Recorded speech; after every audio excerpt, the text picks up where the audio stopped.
자, 시작하죠. 어저께 우리 경우의 수에 대한 얘기를 했습니다. 합의 법칙, 곱의 법칙, 이것부터 출발했죠. 곱의 법칙은 뒤에 나오는 수용도가 같다, 고정한다, 곱한다. 기억나세요? 색칠하기를 기준으로 해서 좀 연습을 했던 것 같습니다. 아마 대학 가기 전까지 계속해서 괴롭힐 주제이기도 해요. 잘 보시기 바라고. 그 다음에 순열에 대한 얘기를 했어요. 순열 처음에 나오는 건 팩토리얼. 5명을 일렬로 배열하는 방법, 5개의 문자를 배열하는 모든 순서를 생각하는 것, 5명이 버스에 타는 방법, 전부 다 5팩토리얼. 그렇게 얘기했었죠. 팩토리얼 가지고 이제 지우기 객전에 필요한 식을 변형하는 것도 배웠던 것 같아요. 두 번째, 일반적인 순열에 대한 얘기. 4P3 그랬으면 4명 중에서 순서를 고려해서 3명을 뽑아 배열하겠습니다.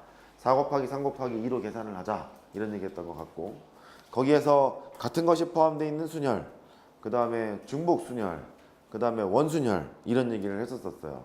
타이틀은 같은 것이 포함되어 있는 순열, 중복 순열, 원순열 이렇게 돼 있습니다만 경우에서는 어차피 한 통속입니다. 몇 가지 뭐 얘기를 들었었죠. 목걸이도 이렇게 목걸이도 만들어 보고요. 그 다음에 뭐 원탁에도 배열을 해보고 삼각형에도 배열을 해보고 직사각형에도 배열을 해보고 뭐 몇 개를 몇 개로 볼 것인가 관점으로도 생각을 해보고 그랬던 것 같아요. 입체 도형에서도 정사면체 색칠을 어떻게 할 것인지, 직육면체 색칠을 어떻게 할 것인지 이런 것들을 이제 배웠었죠. 제가 이제 처음에 그랬었을 거예요. 경우의 수는 엉덩이로 공부를 해서 잘 나오는 것도 가능해. 지금은 완벽하게 가능해. 왜냐하면 시험이 쉬워졌기 때문에. 근데 과거에 뭐 이렇게 잠깐 언급했습니다만 역대 수능에서 가장 정답률이 낮은 것이 0. 몇 %짜리가 있어요. 정확히는 내가 아직 기억이 안 나는데 0.8%인가요? 0.7%인가요? 잘 기억이 안 나요. 1990년대 후반 문제였던 걸로 기억이 나는데 97학번이 봤던 문제인가 98학번이 봤던 문제인가도 잘 기억이 안 납니다. 단답형 문제인데요. 경우에서 문제가 있어요. 관심 있으신 분은요. 역대 최악의 난이도 해서 경우에서 문제 찾아보십시오. 옛날에는 되게 어려웠었어요. 2000대 초반, 중반 여기까지 상당히 어려웠습니다. 킬러 문제가 확통에서 나왔거든요.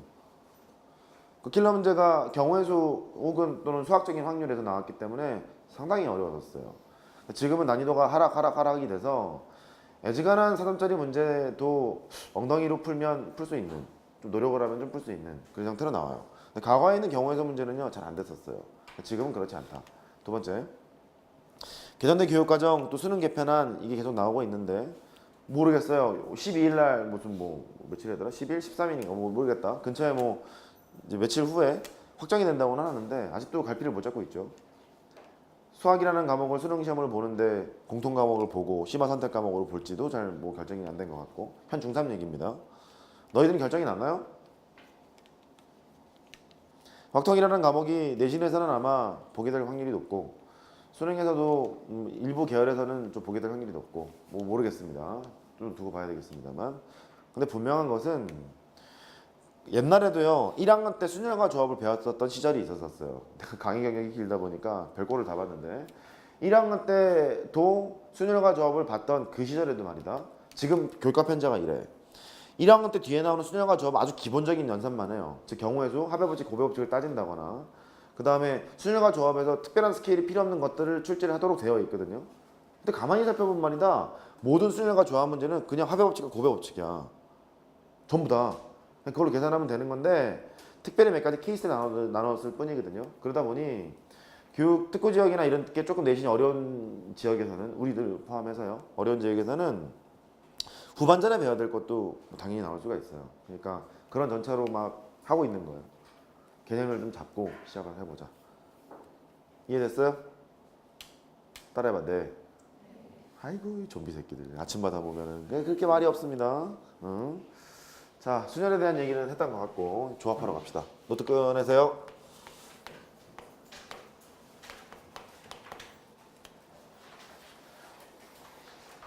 어느 수준까지 해야 될까?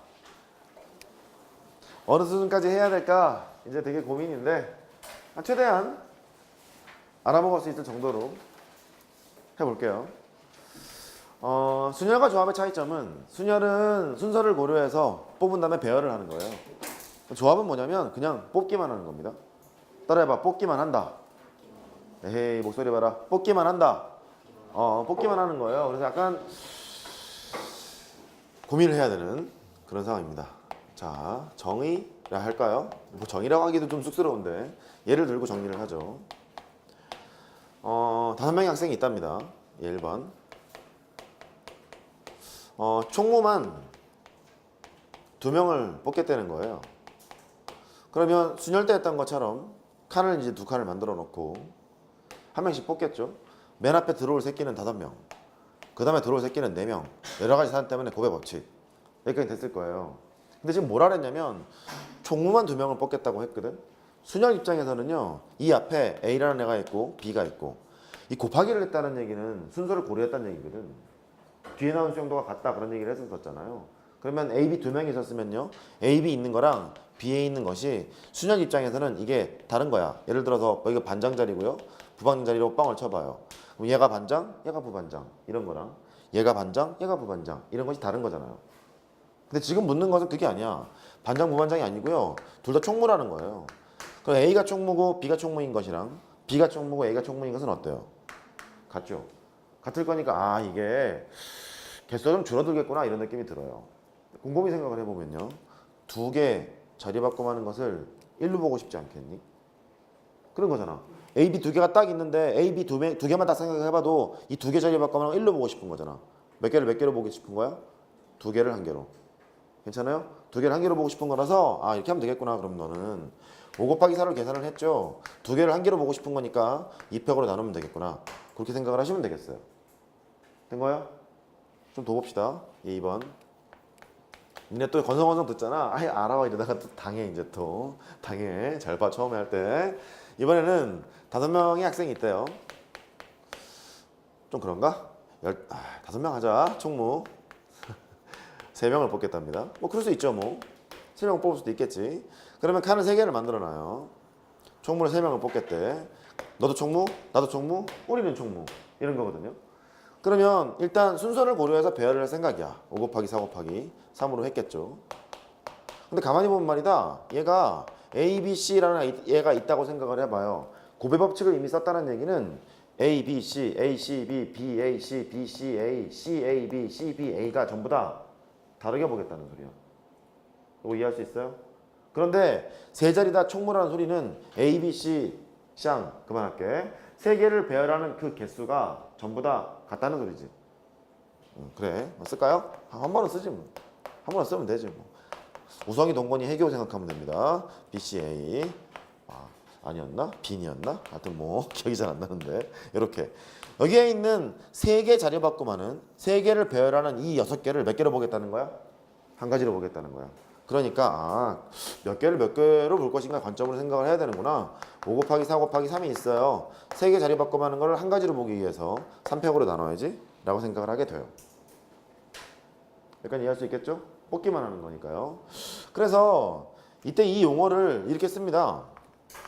5명 중에서 2명을 뽑기만 했어요 라고 씁니다. 읽기로는 컨비네이션 됐습니다. C라고 읽으십시오. 따라해봐. OC 이라고 이제 씁니다. 또 이쪽도요. 5명 중에서 3명을 뽑기만 한 겁니다. 배열을 하지 않았잖아요. 그죠? 뽑기만 하는 거잖아. 걔를 5명 중에서 3명을 뽑기만 했어요 라고 생각합니다. 읽기로는 OC3 그렇게 읽으시면 되겠어요. 컨비네이션 그럽니다. 이제 이걸 계산을 해보자. 계산을 해보면 10가지입니다. 이것도 계산을 해보자. 계산을 해보면 이제 3 곱하기 2 곱하기 1 이렇게 될 거 아니겠어요? 3은 안녕? 이렇게 돼서 이게 10가지예요. 이것도. 그런 거 같죠? 10가지? 10가지. 자, 나 좀 봐볼래? 하나, 둘, 셋, 넷, 5명. 이렇게 5명이 있다. 5명에서 2명을 뽑기만 하랜다? 그러면 얘랑 나랑 선택이 됐다고 생각해봐요. 그러면 거꾸로 생각해보면 여기는 3명 보고 니네 나가 이러면 되지. 요거 이해됐니? 또 반대로 5명 중에서 3명을 뽑기만 하는 방법이 있대요. 그러면 나랑 얘랑 얘를 뽑았다는 거예요. 이렇게. 그러면 거꾸로 여기는 2명 보고 나가 이러면 되지 않니? 그 뜻은 뭐냐면 5명 중에서 3명을 집중. 5명 중에서 3명을 뽑기만 하는 방법과 5명 중에서 2명을 뽑기만 하는 방법은 당연히 어때야 되는 거야? 같아야 되는 거야. 이해할 수 있어요? 됐어요? 오케이. 그러니까 여기 소결론은 아 이런 거 알 수 있겠구나. 5명 중에서 3명을 뽑기만 하는 방법과 5명 중에서 2명을 뽑기만 하는 방법은 당연히 같겠구나. 그거를 알 수 있게 돼요. 됐죠? 여기서 확장을 잠깐 해볼까요? 그러면 7명 중에서 1명도 뽑지 않았어요는 어떻게 정의를 하지? 이럴 수 있잖아요. 7명 중에 1명도 뽑지 않았어요는 어떻게 정의를 할까? 지금 눈치가 얘랑 합하면 그게 5가 돼야 되는 거 아니니? 내 설명에 의하면 그런 거잖니? 그러니까 7명 중에서 1명도 뽑지 않았어요는 7명 중에서 7명을 뽑은 것과 마찬가지란 소리 아닐까? 어떻게? 동의하세요? 그럼 요거는 알 수 있잖아. 7명 중에서 7명 뽑기만 하라고? 몇 가지예요? 한 가지잖아, 한 가지. 한 가지니까 아 얘는 한 가지로구나. 그걸 할 수 있어요. 그러니까 컨비네이션 제로가 나왔잖아요. 수학에서는 한 명도 뽑지 않은 것도 한 가지로 치나 봐. 이거 이해할 수 있습니까? 된 거죠? 됐어요. 또 확장해보자.